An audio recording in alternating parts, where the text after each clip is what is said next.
अब की लौटे हैं इतनी शान से हम, अब की लौटे हैं इतनी शान से हम, अपने ही घर में नज़र आते हैं मेहमान से हम। स्वागत है इस हलाल स्क्वाड टीम का मेवात टाइम्स के स्टूडियो में। हम इस इंटरव्यू में आपको इनकी तमाम कमालात से रूबरू कराएंगे। मेरे साथ बहुत ही अद्भुत कला के मालिक और एक तरीके से जो मेवाती कलाकार की एक टीम मौजूद है। मैं एक लाइन से सबका तारुफ कराना चाहूँगा। वसीम ज़फ़र हैं जो एक्टर हैं, वारिस इब्न फ़ारूक हैं जो जिनकी एक फ़िल्म जिनकी हिदायतकारी में 2 फिल्म जो है लंदन के एक फ़िल्म फेस्टिवल में उनका सिलेक्शन हुआ है, ऑफिशियली सिलेक्शन हुआ है। बीच में जो आपको दिख रहे हैं बहुत ही अद्भुत इनकी स्किल है, अंग्रेज़ी ज़ुबान के माहिर हैं। 2 नॉवेल इनकी अब तक मंजर आम पर आ चुकी हैं। सरवर एफ मेव इनका नाम है और भाई का नाम शाहनवाज़ हैं। ये भी इसी टीम का हिस्सा हैं जो इनको बहुत सपोर्ट देते हैं। मैं मोहम्मद सुफियान सैफ आपके साथ हूँ। मैं इन सबको आपके साथ रूबरू कराऊँगा कि किस तरीके से कितनी खुशी का माहौल है इनके लिए जब इनकी 2 फिल्म को लंदन के एक फ़िल्म फेस्टिवल के लिए उसका इंतखाब किया गया है, उसका सिलेक्शन किया गया है। किस तरह की खुशी आपको हुई है जब ये सबसे पहले आपको पता चला कि? देखो, खुशी हुई थी और इतनी खुशी हुई थी कि मुझे पहले नहीं हुई। मैंने एक फ़िल्म बना रखी थी, अब मुझे उम्मीद भी नहीं थी कि मेरी फ़िल्म जाएगी लंदन के फ़िल्म फेस्टिवल में। जो फ़िल्म बनाई तो सुबह सुबह 4 बजे मेरे पास में ईमेल आया था। 4 बजे मैं ये लगा लो मैं फ़िल्म ही देख रहा था, तब तक भी रात को सोया नहीं था। मैं एकदम से ईमेल चेक करते ही उठ के गया और इतना खुश हुआ, बाहर जाते ही मैंने सबको बता दिया यार फ़िल्म सेलेक्ट होगी लंदन के फ़िल्म फेस्टिवल में ऑफिशियली। तो सारे मेरी तरफ देख रहे, मैं भी उनकी तरफ देख रहा हूँ। समझ में नहीं आ रहा था कि हम करना क्या है अब आगे। तो आगे फिर उनका मेल आया हमारे पास कि आपकी फ़िल्म को सिलेक्ट किया जाएगा और कोविड-19 के चलते हम अभी आपको बुला नहीं पाएंगे। तो इस वजह से हमने थोड़ा रुक गए और आगे को वो थोड़ा फ़िल्म को सिलेक्ट करके जब अवार्ड वगैरह डिसाइड करेंगे तो 1 हफ्ते तक उसकी स्क्रीनिंग लंदन में की जाएगी। बहुत सारी चीज़ें हम नहीं जानते क्योंकि ये फिल्मी दुनिया है, अलग तरह से काम करती है। हम ये पूछना चाहते हैं कि अब ये जब फिल्म सिलेक्शन उसका कर लिया गया है तो क्या आप सब लोग लंदन जाएंगे या सिर्फ ये सारा कुछ जो है डिजिटल होगा, ऑनलाइन होगा? नहीं, दरअसल ऐसा है, लंदन जब फिल्में सेलेक्ट होती हैं तो उनको वहाँ बुलाया जाता है। लेकिन अब जो फिल्म फेस्टिवल हो रहे हैं तो कोरोना चल रहा है, कोरोना की वजह से तो वो किसी को भी बुला नहीं रहे हैं। जिसकी भी फिल्म सेलेक्ट होगी उसको वहाँ नहीं बुला रहे हैं कोरोना की वजह से। तो वहाँ पे 2 तरह से फिल्म, एक तो वहाँ फिजिकली जो वहाँ के लोग हैं वो देखेंगे स्क्रीनिंग में, दूसरी तरह जो बाहर के लोग हैं उनको दिखाने के लिए वो उनको ऑनलाइन स्क्रीनिंग कराएंगे, ऑनलाइन भी चलाएंगे, दोनों तरह से। तो आप भी सब सोच रहे होंगे कि ऐसी कौन सी फिल्म जो लंदन के लिए सिलेक्ट हो गई और वो भी मेवात के होनहारों का ये कारनामा हो। तो मैं इस बारे में जानना चाहूँगा कि वो दोनों शॉर्ट फिल्म कौन सी हैं, उनका क्या कॉन्सेप्ट है, उनमें क्या ऐसा खास बताया गया है कि जिनको पूरी दुनिया देखे ये सिलेक्शन हुआ। अच्छा, जो हमारी पहली फिल्म है जो सिलेक्ट हुई है, once upon a time in coffee shop, वो एक ऐसी फिल्म है कि देखो हमारे जो व्यूवर हैं वो बहुत आम लोग हैं। अच्छा, तो उन्हें ये भी बताएं आप कि इसका क्या मतलब है। हाँ, once upon a time in coffee shop का मतलब है कि एक बार एक कॉफ़ी की दुकान में तो इस फिल्म में ये है कि एक हमारे कई बार ये कहा जाता है ना कि हर दाढ़ी वाला आतंकवादी होता है। हाँ, तो मैंने उस फिल्म में वही दिखाया है कि दाढ़ी वाला आतंकवादी नहीं होता है। एक मुसलमानों की इमेज बना देते हैं कि भाई ये तो मुसलमान है तो ये टेररिस्ट ही होगा। हाँ, ये बेकारी आदमी है। हाँ। तो उस फिल्म में मैंने ऐसे ही दिखाया, एक भोला भाला नौजवान है, शहर में किसी कॉफ़ी शॉप में जाएगा, कॉफ़ी शॉप में जाता है तो लोग उसको देखते हैं, आतंकवादी समझ बैठते हैं और बाद में पता चलता है तो काफ़ी शरीफ आदमी था, वो भी बेचारा वहाँ से डर के निकल जाता है। तो इसी चीज़ पे मैंने दिखाया कि हर दाढ़ी वाला आतंकवादी नहीं। दूसरी जो शॉर्ट फिल्म है, दूसरी जो शॉर्ट फिल्म है मेरी करीन है।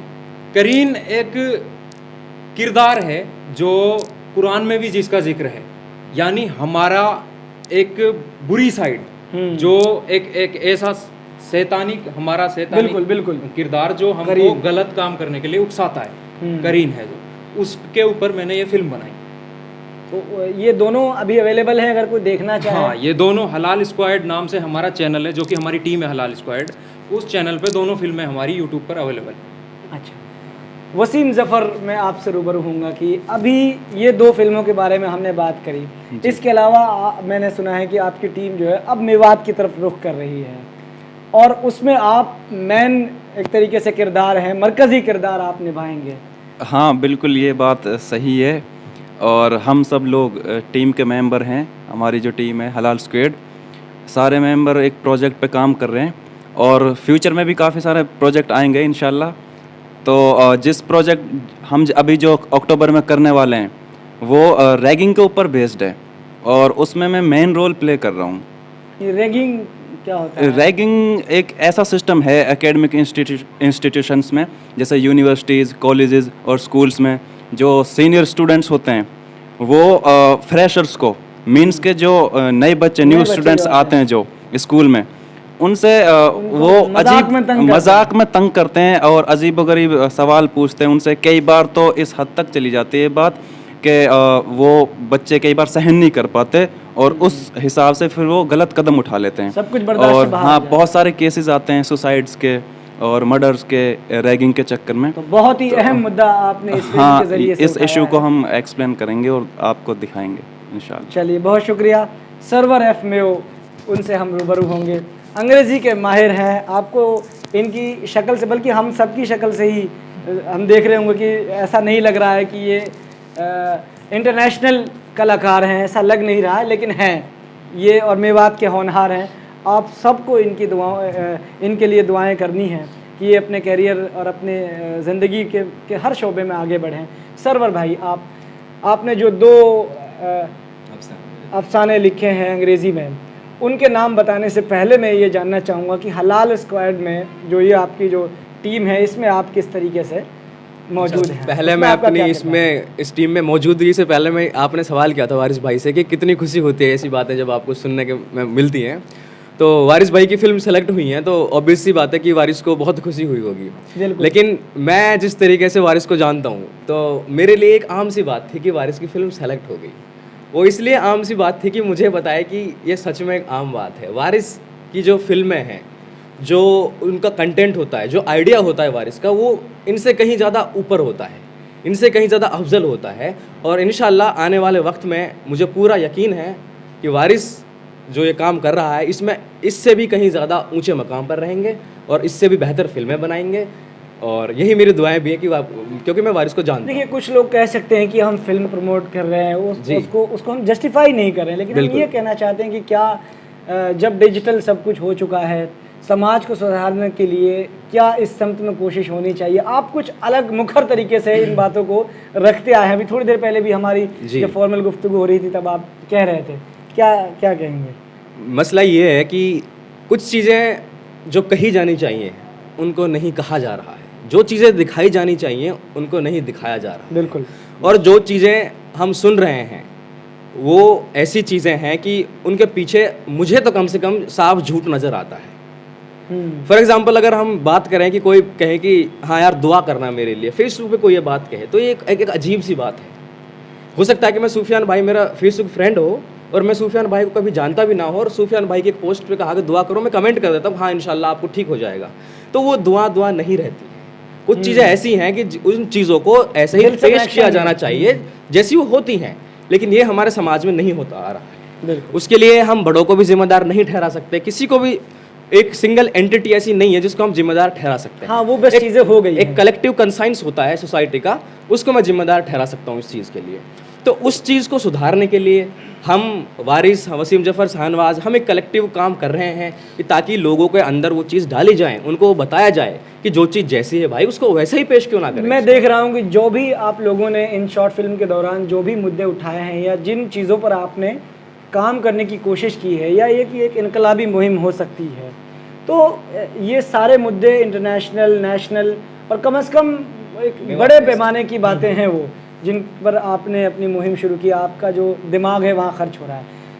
मेरा जो सवाल, क्योंकि हम थोड़े से अपनी लाइन से एक तरफ चले गए थे, इन फिल्मों के दौरान और इस स्क्वाड में आप किस तरह से एग्जिस्ट करते हैं? वारिस और मैं, हम तकरीबन 4-5 साल से दोस्त हैं। तो वारिस ने जब मुझे बात बताई थी कि ऐसे ऐसे काम कर रहे हैं, स्टूडेंट, फिल्म के स्टूडेंट हैं, तो मुझे बहुत ही खुशी हुई इस बात से कि कम से कम हमारे मेवात से भी ऐसे नौजवान आ रहे हैं निकल कर जो फिल्म बनाने का सपना देखते हैं। और फिल्म बनाने में सिर्फ एक्टिंग में नहीं, मॉडल बनने में नहीं, मतलब कि फिल्म को हिदायतकार बनने के लिए ही, फिल्म की डायरेक्शन करने के लिए, जो सबसे अहम काम होता है। सबसे मतलब फिल्म में आप क्या दिखाना चाहते हो, वो आपकी स्टोरी और आपके एक्टर्स के बस की बात नहीं है। उनका सबका हेड जो होता है डायरेक्टर, वो डिफाइन करता है चीज़ों को किस और ले जा सके। तो वारिस जो पर्दे के पीछे जो सबसे बड़ा नाम होता है वो होता है डायरेक्टर का। तो मैं भी कहानियाँ लिखता था, शॉर्ट कहानियाँ लिखता था मैं पहले, छोटी छोटी कहानियाँ, और फेसबुक पे डालता भी था। तो वारिस जब मुझसे मिला, मैंने अपनी कहानियाँ बताई, मैंने एक मेवात की एक डार्क साइड जो अब तक हमारी उम्र के लोगों को नहीं पता है, कम से कम हमारी उम्र के लोगों को नहीं पता है, हो सकता है कि बड़ों को वो पता हो लेकिन वो बताना नहीं चाहते। ये हो सकता है कि मेवात बदनाम होगी, ऐसी चीज़ें कोई बाहर का आदमी हमारे खिलाफ इस्तेमाल कर सकता है। लेकिन जब तक हम खुद अंदर जाकर उन चीज़ों को साफ नहीं करेंगे, जब तक हम आवाम में उन चीज़ों को नहीं लाएंगे, तब तक आवाम ये नहीं सोचेगी कि हम गलत कर रहे हैं। मान लो मैं कोई गलत काम कर दूँ और मेरे दोस्त उसको दबा दें, तो हो सकता है कि कल को मैं भी वो काम करता ना मानूं, मैं दोबारा भी वो काम करूं। लेकिन जब मुझे पता चलेगा कि हज़ारों आदमियों को पता है कि सर्वर ने गलत काम किया है, तो हो सकता है कि सर्वर वो गलत काम करने से रुक जाए। तो मैं, वारिस और वसीम जफ़र शाहनवाज, हम सब ने मिलकर ये सोचा है कि हम ऐसी मुद्दों पर, ऐसे कहानियों पर अपनी वारिस के मदद से ऐसी फिल्म बनाएं ताकि हमारे अवाम को एक ऐसा मैसेज जाए कि ताकि वो सोच सके कि यार हमारे साथ गलत हो रहा है, हमारे बच्चों के साथ, हमारी लड़कियों के साथ, हमारे बूढ़े बड़ों के साथ, सबके साथ बहुत गलत होता आ रहा है। लेकिन अब मौका भी है और हम ऐसा कुछ कर सकते हैं ताकि वो सब चीज़ें ख़त्म हो सके और एक अच्छाई की तरफ हम जा सकें। आपकी दो जो नॉवेल हैं जो अंग्रेजी में है, उनके नाम क्या है, उनकी थी? जी, मेरी फर्स्ट नॉवल 2018 में शाया हुई थी, उसका नाम है द लास्ट राइड, आखिरी सफ़र। वो एक इंजीनियरिंग स्टूडेंट जो कॉलेज ड्रॉप आउट होता है और एक डॉक्टर लड़की, उनकी प्यार मोहब्बत की कहानी है जिसके पीछे एक स्टार्टअप का आइडिया है, उनके इर्द गिर्द कहानी घूमती है। जबकि दूसरी जो मेरी नॉवेल द वर्जिन रेपिस्ट, ये 4 सच्ची कहानियों पर आधारित है। उन चारों कहानियों के किरदारों को मैंने ऐसे मिलाया है ताकि वो ऐसा लगे कि सिंगल स्टोरी चली आ रही है। और ये 4 जो इश्यूज़ हैं, क्योंकि आइडिया उनका एक तरह से, हाँ बिल्कुल एक जैसा आइडिया है उनका, एक फ्रेम में वो लगाई जा सकती थी, तो मैंने वो लगाई हैं। और ये चारों कहानियाँ ऐसी हैं कि जिन कहानियों को मुझे नहीं सुनाया था किसी, मतलब मैंने 2-3 कहानियाँ तो इनमें से खुद ने फील की हैं, मैं उनका किरदार रह चुका हूँ बाकायदा। और 2 कहानियाँ ऐसी हैं जो किसी और ने मुझे सुनाई थी। अगर जब मैंने वो कहानियाँ सुनी थी तो उन कहानियों ने मुझे अंदर से झकझोर दिया था, मतलब कि I felt very bad about those stories कि यार ऐसे मामले भी हमारे मेवात में सामने आते हैं। तो तब मैंने सोचा कि क्यों ना इस पर लिखा जाए, लोगों को बताया जाए। और फिर वारिस की मदद से मुझे लगता है कि हम इंशाल्लाह, मेरी अगली जो नॉवल है उस पर हम कोई वेब सीरीज़ पर भी काम चल रहा है, हमारी बातें हैं, वो मैं बता नहीं सकता पूरी बातें आपको, तो इंशाल्लाह वो भी जल्दी एक पर्दे पर हम आने वाले। दोबारा जब वो मंजर आम पर आने वाली होंगी चीज़, तब तो बताएंगे। हाँ बिल्कुल, तब बताया जाएगा आपको। चलिए शाहनवाज भाई, आपसे भी हम रूबरू होंगे। आप किस तरीके से इस पूरी टीम को सपोर्ट करते हैं? देखिए, मेरा नाम शाहनवाज है और मैं एक इंजीनियर हूँ, बीटेक स्टूडेंट हूँ, सेंट्रल यूनिवर्सिटी से इंजीनियरिंग कर रहा हूँ लुधियाना से। तो मुझे तो इन चीज़ों से लेना देना कुछ नहीं है, बट जब मुझे पता चला, मेरा बहुत करीबी दोस्त वारिस का सिलेक्शन उसमें हो गया सुप्वा में, स्टेट यूनिवर्सिटी में, और तो मुझे बहुत अच्छा लगा और बहुत अजीब भी लगा, भाई ये लॉयर है, फिर ये अपनी चेंज क्यों कर रहा है अपनी फील्ड को। तो मुझे एक अंदर से एक अलग ही फीलिंग आई, पर फिर मुझे लगा चलो अच्छा है, कुछ तो कर रहा है। फिर लगा मुझे कि शायद मैं भी इसको सपोर्ट कर सकूं किसी न किसी फील्ड में लेके, इंशाल्लाह, और करूंगा। शायद अगर ये डायरेक्टर बन जाए, ये एक्टर बन जाए, ये राइटर बन जाए, तो इंशाल्लाह हम प्रोड्यूसर बन सकते हैं। फाइनेंशियली मुझे बहुत सपोर्ट किया है, बिल्कुल। तो नहीं इन सब ने मुझे, और इंशाल्लाह हम ऐसा करूंगा। क्या कह रहे थे आप? इन सारे लोगों ने दरअसल मुझे सपोर्ट ऐसे ही नहीं किया है कि भाई तू काम कर रहा है कर। मुझे जब भी किसी भी चीज़ की ज़रूरत पड़ी है, इन्होंने सपोर्ट किया है। रुपयों की ज़रूरत पड़ी है, इन्होंने रुपये दिए हैं। मेरी फिल्म पे फ़िलहाल जो रुपये लगा रहे हैं वो ये सारे ही लोग हैं। इन्होंने मुझे फाइनेंशियली सपोर्ट किया है बहुत ज़्यादा। बिल्कुल। लोग जो है सिर्फ मंजिल देखते हैं, पैरों के छाले नहीं देखते, राइट? हाँ। तो क्या कहेंगे, और अगर हम आपके आगे की जर्नी को देखें और पीछे जो अब तक हुआ है, कितनी फिल्में आप अब तक शॉर्ट फिल्म बना चुके हैं? कम से कम मैं शॉर्ट फिल्में, मेरे एक्चुअली गिनती में तो याद है नहीं कि मैं कितनी बना चुका हूँ, करीब 10-15 के आसपास शॉर्ट फिल्में मैंने बनाई हैं। और नेकी कर दरिया में डाल दिया, बनाई और छोड़ दिया पीछे। और ऐसा भी है कि मैंने अपनी जो पिछले साल एक शॉर्ट फिल्म बनाई थी, नंगी भीत, वो भी सोसाइटी के ऊपर बनाई थी मेवात में। उसका क्या कॉन्सेप्ट, मैंने ये नाम कई बार सुना है। हाँ, तो उसका कॉन्सेप्ट ये था, उसका वो भी शायद बड़े पैमाने पर उसे कबूल किया गया है, बहुत ज़्यादा लोकप्रियता उसे मिली है। उस फिल्म को मुंबई इंटरनेशनल फिल्म फेस्टिवल में वो फर्स्ट आई थी और नेशनल अवार्ड मिल चुका है। उस फिल्म में दरअसल मैं असिस्टेंट डायरेक्टर, लोकेशन मैनेजर और एक्टर हैंडल वगैरह, आर्ट डायरेक्शन, सारा काम ऑलमोस्ट मैंने ही किया था। बहुत शुक्रिया। हाँ। तो वो किस तरह से, मेवात का जो लोकेशन मैनेजर था उस फिल्म में, वो भी मैं ही था। और उस फिल्म के बारे में तो बता सकते हैं ना थोड़ा सा? उस फिल्म, वो दरअसल हमारी सोसाइटी पे ही है। उसमें छोटी सी लव स्टोरी है और थोड़ा जात पात को लेकर, ऊंच नीच के जात पात को लेकर वो फिल्म बनी। एग्जैक्टली। हाँ। इसके अलावा कोई और पैगाम आप देना चाहते हो मेवात के उन तलबा के लिए, क्योंकि आप भी अभी स्टूडेंट ही हैं, पढ़ाई कर रहे हैं, तो किस तरीके से सिर्फ फिल्मी दुनिया में ही नहीं, अपनी जो काबिलियत है, अपना जो टैलेंट है, उसको किस तरीके से निखारा जा सकता है, क्योंकि आप अब वो चीज़ें देख सकते हैं जो आगे होने वाला है और जो पीछे हो चुका है, वो चीज़ें आप बहुत करीब से देख रहे हैं। देखो, मेरा पर्सनल जो मानना है वो है कि हमारे मेवात में टैलेंट बहुत है, बहुत ही ज़्यादा है, लेकिन उनको वहीं दब जाते हैं वो लोग। उनको ना तो सपोर्ट किया जाता है। हमारे मेवात में एक ही चीज़ है कि भाई पैदा होते ही बोल देंगे, जैसे कि एक 3 इडियट फिल्म में भी दिखाया गया था कि तू इंजीनियर बनेगा, तू डॉक्टर बनेगा। अब वो डॉक्टर बनेगा ही नहीं जब उसका इंटरेस्ट किसी और चीज़ में है। तो मेरी खासकर जो दरख्वास्त है उसकी फैमिली से है। जैसे मेरी फैमिली है, मेरी फैमिली ने मेरे को चाहा कि वकील बनेगा, लेकिन उसने कभी रोका नहीं कि तू ये मत कर। पूरी तरह से सपोर्ट किया तो माशाल्लाह मैं अभी तक उनके हिसाब से जैसे भी मैं चल रहा हूँ, मैंने अभी तक वो खुश ही हैं और सपोर्ट कर रहे हैं अच्छे से। तो मेरा उनके जो फैमिलीज़ है, उन बच्चों की जो कुछ करना चाह रहे हैं, पूरा से पूरा अगर चाहें तो उनके दरख्वास्त यही रहेगी कि वो उनको सपोर्ट करें, अच्छे से सपोर्ट करें, उनको डिमोटिवेट ना करें कि भाई तू ये काम नहीं कर सकता। अगर इस बच्चे ने कुछ सोचा है ना, मैं ये काम कर सकता हूँ, अगर तुम उसको सपोर्ट कर रहे हो तो वो बच्चा आराम से वो काम कर सकता है, उसको कोई रोकने वाला नहीं है। यानी एक तरीके से जो टैलेंट है उसको तराशा नहीं जाता, तराशा नहीं जाता, हाँ, उनको दबाया जा रहा है। हमारे यहाँ जो भी टैलेंट निकल रहा है उसको दबाया जा रहा है, उसको या तो मजाक बना दिया जाता है या बोल दिया जाता है जाना तू बनेगा क्या, ऐसा मतलब इस तरह से कह दिया जाता है, मतलब तेरी औकात है क्या बनने की, यार उसको सपोर्ट तो कर, एक बार उसको सपोर्ट कर, उससे देख वो क्या कहते कर हैं सकता है। कि कौन कहता है कि आसमां में सुराख नहीं हो सुराख सकता, नहीं एक पत्थर तो तबीयत से उछालो यार। उछालो, पत्थर तो इसमें तबीयत कोई से शक नहीं कि अगर कोशिश की जाए, उसको तराशा जाए और उसके बाद उम्मीदें लगाई जाएं तो वो सब कुछ हो सकता है। हाँ, मेरा तो सबसे यही है कि बस उनको सपोर्ट करा जाए जितना हो सके। तो ये हलाल स्क्वाड की टीम के कुछ मेंबर्स थे जिनसे आप अभी रूबरू थे। हमारी मेवात टाइम्स की टीम इनके साथ है, इनके लिए दुआ गो है कि वो किस तरह से अपने करियर में और समाज के लिए अगर ये कुछ बेहतर करते हैं तो हमारी ये दुआएं रहेंगी कि ये अपने करियर की बुलंदियों तक पहुँचें। बहुत बहुत शुक्रिया इस पूरे प्रोग्राम को देखने के लिए।